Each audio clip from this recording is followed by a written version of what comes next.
laksanakan aja tugas bagus katanya. Paling itu yang bisa mereka kasih. Cuman yang saya hadapi hantaman yang begitu keras itu mereka tidak merasakan, Mas. Iya. Akhirnya saya lemah di situ, saya sedih, saya tidak ada tempat mengadu. Istri saya pun, saya tidak mau membincangkan masalah saya karena istri saya pun dia punya kesibukan dan saya tidak mau membebani dia lagi dengan hal-hal yang sama seperti hal yang lalu-lalu saya lakukan. Akhirnya saya diam-diam, Mas. Saya istilahnya kalau di rehab namanya selfish, Mas. Saya selfish, saya egois, saya tepiskan semua, saya merasa egois, saya kembali, saya jatuh lagi.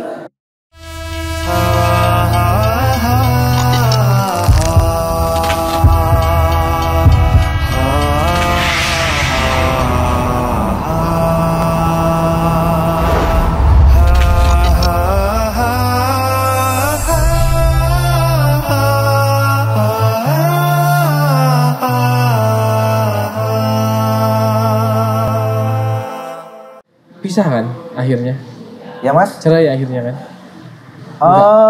Ini, Mas, karena sudah yang beberapa kali saya ketahuan lagi. Oke, tahun lagi. Akhirnya istri saya ini mungkin bosan dengan perilaku saya. Akhirnya dia menggugat. Oke, berarti gini, berarti ceritanya itu waktu pertama kali tahu. Ya. Oke, ada pembinaan.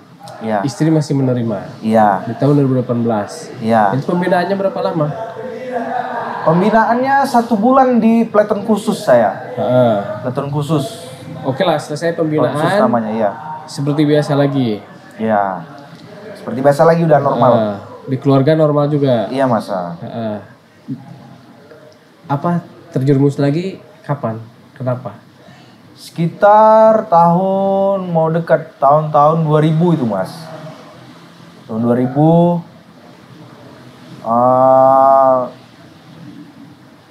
saya bergaul juga sama kawan-kawan yang lama. Saya bergaul juga dengan teman-teman yang akrab sama saya, yang satu permainan saya, satu regu saya.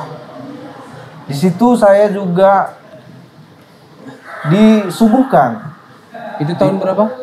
Sekitar tahun 2000. 2000? Iya, 2000. Kok jauh kali, Bang?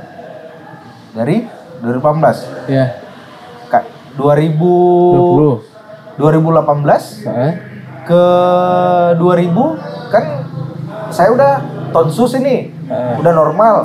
Saya udah mengikuti aktif lagi kan. Tugas seperti biasa lagi.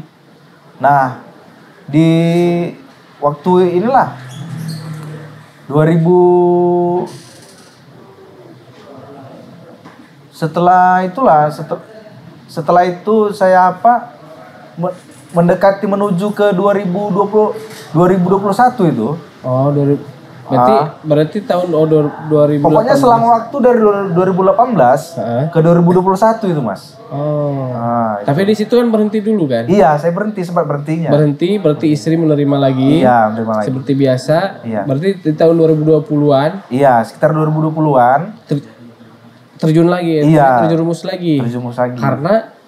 Karena pergaulan saya, kayak awal lagi gitu. Karena pergaulan itu lagi. Iya, karena teman-teman apa lagi? Disuguhkan seperti biasa. Iya, bukan dicekoki lah. Kalau dicekoki saya udah mengerti ya kan. Iya. Bahwasanya itu saya udah kenal bahwa itu barang kan gitu.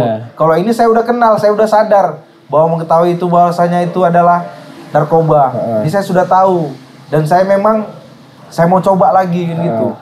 Saya mau coba lagi lah kan gitu. Karena udah lama. Ada pula ya suguhannya gitu. Iya. Ada pula barangnya gitu. Iya, Mas. Itu ketahuannya gimana tuh? Ketahuannya lagi? Tes urin lagi, Mas. Dadakan lagi? Iya, dadakan lagi. Berapa lama tuh? Maksudnya dari awal menikmati lagi sampai tes urin tuh berapa lama? Sekitar 2018 ke 2020 itu 2021 itu, Mas. 2021 itu pada saat saya bertugas, bukan saya bertugas. Saya lagi di luar tugas, saya lagi lepas tugas, saya ditelepon oleh komandan propos kantor saya. Komandan propos kantor saya, namanya Bapak Aibda, di Polsek Stabat itu. Polsek Stabat, Polres Langkat, Kabupaten Langkat. Dia telepon saya, lagi di mana Pak Eri katanya. Saya lagi di Stabat komandan, saya bilang. Ke kantor sebentar. Ke kantor sebentar. Ada kumpul katanya. Saya datang. Saya datang. Yaudah, tunggu bentar katanya. Begitu saya datang, pas tiba tim propam dari Polres Langkat yang dipimpin Bapak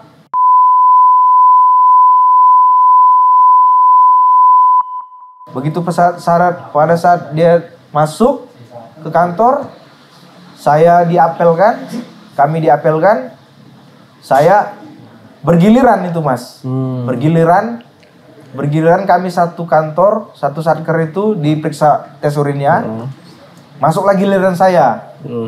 Begitu masuk giliran saya dites, dicek di test kit namanya ya. Iya, ada alatnya lagi. Alatnya ya. Test kit atau test pack itu setahu saya dites, rupanya saya positif. Positif lagi kau, kata komandan tadi. Siap komandan. Nah, udah ikut ke kantor katanya. Itulah saya dibawa dari polsek diboyong ke tahanan di propam. Iya. Tahanan di propam. Istri tahu lagi. Istri udah tahu, istri tahu lagi. Nah, respon yang kedua ini gimana? Respon yang kedua ini dia siap menerima. Dia sudah siap menerima, dalam arti kata menerimanya dengan tanda kutip kecewa lah. Tetap kecewa, tapi apa boleh buat, karena memang perilaku suaminya yang kenyataannya jatuh kembali dalam lubang yang sama. Dia menerima tapi dalam rasa hati yang kecewa. Dan di situ saya dibina juga sama pimpinan, tapi sudah taraf sanksi lebih tinggi lah ya. Lebih tinggi. Dengan cara dimasukkan saya ke tempat khusus yang arti kata tanda kutip sel. Saya udah masuk sel, saya jalani tindakan disiplin Mas. Disiplin. Kemudian setelah saya jalan tindakan disiplin, akhirnya ada mediasi dari pihak BNN Mas. Mediasi dari pihak BNN ke pihak keluarga saya. Dalam arti kata istri saya lah. Di situ ada namanya di situ ada ibu dokter lah, dokter BNN ya, dokter BNK Kabupaten Langkat, memediasi istri saya. Bagaimana kalau Pak Heri dilakukan program rehab katanya. Program rehab setelah mediasi, akhirnya disetujui lah sama istri saya, dan saya pun siap. Macam mana Bang? Kata istri saya, macam mana Bang? Siap ikut rehab? Siap, saya bilang. Dan ini juga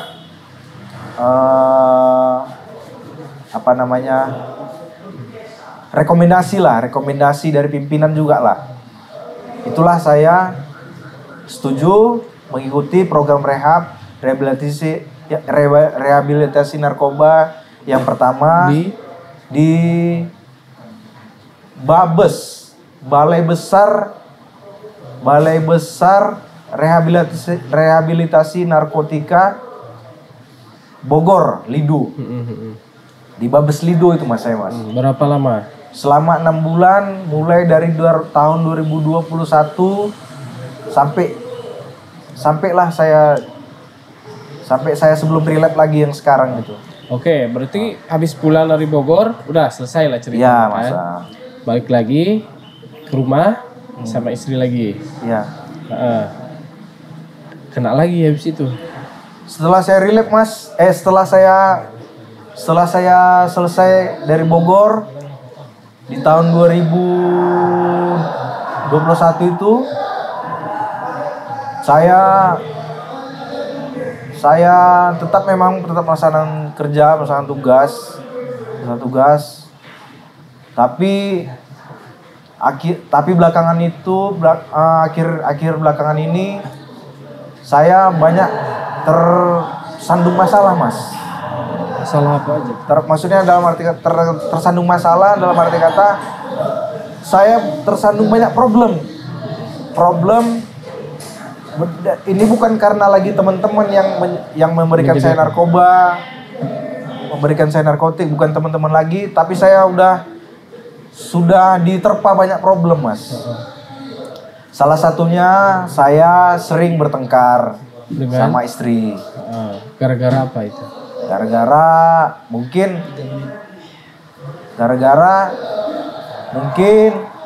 karir istri saya lebih tinggi dari saya kan. Karir istri saya sebagai apa sekarang? Guru, Mas. Oh gitu. Guru. Mungkin karena karir lebih tinggi atau dia lebih sukses di bidang pekerjaannya. Oke. Saya sering direndah-rendahkan atau maaf cakap, saya terlalu dikekang gitu ya, terlalu dikekang, tidak boleh banyak-banyak keluar, tidak boleh main sana main sini lagi, gitu. Tapi kan itu biar supaya nggak terjerumus lagi mungkin. Iya, memang supaya tidak terjerumus lagi, saya paham. Iya. Cuman Mas, selain problem dari rumah tangga itu, dari pekerjaan, dari istri tadi, dari keluarga, saya ada juga problem, Mas, dari pihak keluarga. Kalau dari pekerjaan saya nggak ada problem, Mas. Oh gitu. Iya. Itu dari keluarga. Dia dari keluarga, dalam arti kata keluarga dari pihak keluarga saya. Iya. Bukan keluarga istri saya. Itulah ada problem keluarga. Dan saya ceritakan juga itu waktu di rehab yang saya pertama. Rehab saya pertama di Bogor, saya minta feedback. Saya ceritakan masalah saya. Saya ada terlibat perjanjian kerjasama dengan pihak keluarga saya yang objeknya adalah usaha yang dulu ditinggalkan oleh orang tua saya gitu, Mas. Karena sesuatu dijanjikan dengan surat perjanjian itu, tapi sampai sekarang tidak realisasi.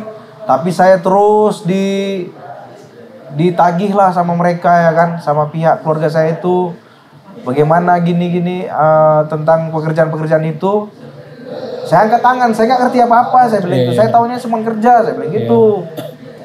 Saya taunya cuma kerja, saya tugas, saya bilang gitu kan. Saya nggak tahu urusan ini, urusan kalian, saya bilang gitu kan.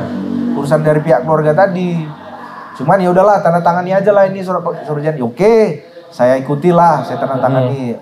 Tapi setelah saya tanda tangani urusan pekerjaan itu, kok lama-lama terus saya dihantui. Saya diteror, diserang terus gara-gara alasannya kenapa hutang almarhum keluarga ayahmu nggak dibayar-bayar. Berarti sama keluarga deket lah abang ade gitu ya? Iya, Bang. Iya, ya, Mas. Berarti sama keluarga deket gitu, abang iya, Mas. Ade gitu. Keluarga deket, Mas. Akhirnya kan jadi problem sama saya, Mas. Itu ya, perjanjiannya kenapa? Maksudnya timbul perjanjian itu? Perjanjian itu alasannya begini, Mas. Katanya almarhum ayah saya mempunyai hutang sama pihak Cina yang dulunya adalah katanya si pemilik dana dari perusahaan yang dibangun oleh saya. Abang jadi sebagai apa? Saya sebagai ahli warisnya kan. Secara hukum kan ahli waris. Iya. Gitu. Jadi saya nggak bisa berlepas tangan walaupun saya nggak ngelak. Walaupun saya tidak potong menau, gitu kan? Tapi harus tetap mengikuti kan? Karena tertulis tadi kan? Iya, karena tertulis. Akhirnya ikutlah. Ya udah, silakan saya bilang gitu. Oke, jadi mas dari masalah situ Iya mas, terjun lagi ke narkoba. itulah mas, akhirnya jadi problem sama saya. Karena saya diteror terus sama pihak mereka. Saya ini terus, dihantam terus. Saya merasa saya jatuh mas. Saya jatuh mental. Saya tidak tahu tempat mengadu mas. Yang tahu saya tahu mengadu hanya kalau sama senior saya mengadu. Taunya laksanakan aja tugas bagus katanya. Paling itu yang bisa mereka kasih. Cuman yang saya hadapi hantaman yang begitu keras itu mereka tidak merasakan mas. Iya. Akhirnya saya lemah di situ. Saya sedih. Saya tidak ada tempat mengadu. Istri saya pun saya tidak mau membilangkan masalah saya karena istri saya pun dia punya kesibukan dan saya tidak mau membebani dia lagi dengan hal-hal yang sama seperti hal yang lalu-lalu saya lakukan. Akhirnya saya diam-diam mas. Saya istilahnya kalau di rehab namanya selfish mas. Saya selfish, saya egois, saya tepiskan semua. Saya merasa egois. Saya kembali, saya jatuh lagi. Ketahuannya lagi kapan? Gak lama, sekitar ini bulan 11 ya? Iya. Bulan 11 ya. 11 sekitar bulan Juli kemarin itu. Ketahuannya lagi ya, gimana? Ada pemeriksaan lagi bulan, gak? Selang berapa bulan saya make lagi, Mas. Karena masalah itu saya make lagi. Tapi tetap saya masuk tugas, saya make lagi. Rupanya ada dadakan lagi, pemeriksaan dadakan lagi. Betul, udah 3 kali itu. Iya.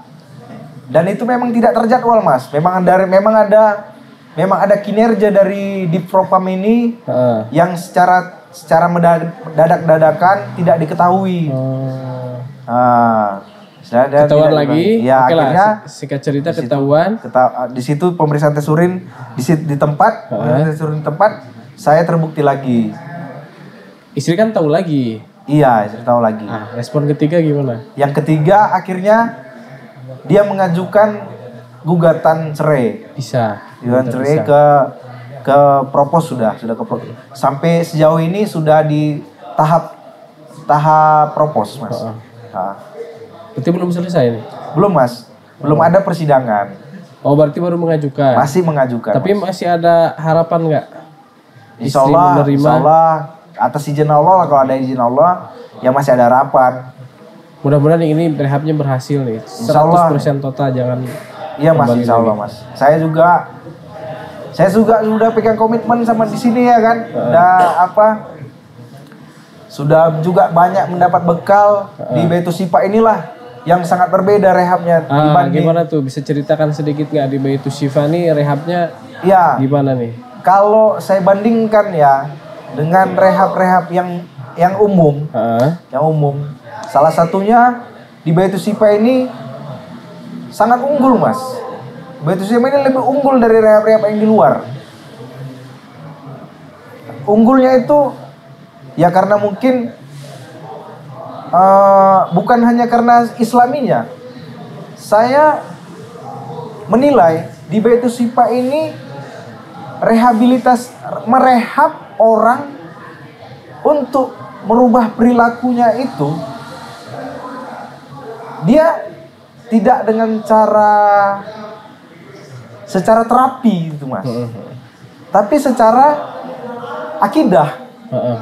Itu saja yang saya rasakan bahwasanya di Baitu Syifa ini kok kayaknya lebih mudah gitu, lebih mudah saya terima. Artinya bukan lebih mudah materinya ya, lebih mudah diterima gitu Mas. Diterima secara manusiawi, diterima secara akal logika juga gitu Mas. Dan mempunyai nilai kemanusiaan yang tinggi lah Mas. Mempunyai nilai kemanusiaan yang tinggi, sangat beradab gitu Mas. Dibanding kita maaf cakap saya ngerasakan di Lido ya. Di Lido masih ada istilahnya bastard. Manggil orang seperti itu, bastard kan gitu kan, kasar Mas ya. Atau manggil orang yang tidak disukai gitu. Iya, seperti itu Mas. Jadi masih ada perilaku-perilaku yang itu kan kurang beradab menurut saya Mas. Bukan kurang manusiawi lah istilahnya. Oke lah, sebagai penutup nih, Iya, kira-kira dari perjalanan kan 3 kali, kalau Bang Toyib kan 3 kali lebaran, 3 kali puasa nggak pulang. Iya Mas. Tapi kalau ini kan 3 kali alias terjerumus gitu. Iya Mas, iya. Dan sekarang alhamdulillah lagi rehab kedua kalinya. Iya Mas. Dari perjalanan itu apa hikmah-hikmah yang bisa kita petik dan juga pesan untuk kita semua? Pesan saya untuk para pendengar ya, para pemirsa, bagi yang khususnya orang-orang yang baik laki-laki maupun perempuan, yang tua atau yang muda, dari berbagai macam agama apapun, yang belum pernah mengetahui namanya narkoba, yang belum pernah merasakan narkoba, jangan sekali-sekali mencicipi yang namanya narkoba. Karena yang namanya narkoba, satu pun tidak ada yang namanya manfaat. Yang banyak adalah mudarat. Mudarat yang banyak. Iya. Jadi bagi pemirsa yang pemirsa yang belum pernah mencicipi narkoba ini, jangan sekali-sekali coba-coba. Itu aja pesan saya. Iya. Iya. Oke, baik Bang, Masya Allah. Baik, mudah-mudahan dari perjalanan yang Abang ceritakan bisa kita ambil pelajaran. Iya Mas. Ya, dan mudah-mudahan Abang juga tetap istiqomah. Iya Mas. Dan mudah-mudahan Insyaallah. dijauhkan dari narkoba Bang ya. Insyaallah Mas. Dan mudah-mudahan bisa bersatu lagi dengan keluarga. Insyaallah Mas. Amin. Ya Allah. Makasih Bang ya. Iya Mas. Insya Allah. Iya Mas.